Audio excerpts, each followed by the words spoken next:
Kasabay at mabibilis ang panahon, agad natin alam ang nating mga balitang dapat alamin. Buong balita ang dapat alamin. Ang News Roblox sa bansang Pilipino. Ang maglilingkod kasama ang balita sa Roblox.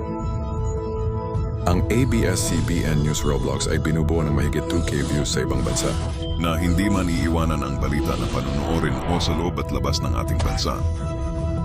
Hatid na natin ang mga naguguna at pinakakatiwalaan news program sa Roblox TV.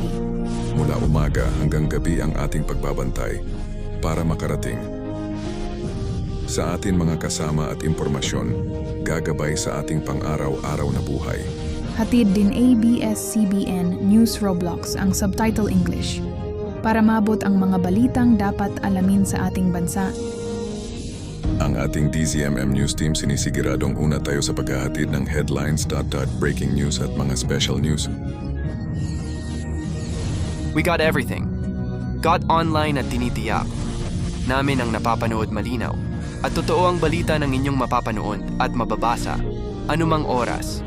Ang News Roblox sa bansang Pilipino. Mas pinalakas at pinatibay pa. Ang maglilingkod sa bansa. Buong ang balita. Sa pagbabantay at pagbabalita. Hindi man iiwanan. Nanatiling safe ang balita sa TV at radyo at online. Hatid ang pinakamalaki at story ng Pilipino sa buong bansa at mundo. Ang News Roblox sa bansang Pilipino. Ang maglilingkod kasama ang balita. Mapagmasid ang balita na maging bahagi ng pinakamalaki at pinakakatiwalaan News Roblox sa bansang Pilipino.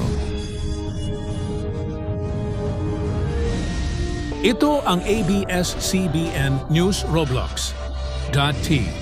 Ang News Roblox sa bansang Pilipino.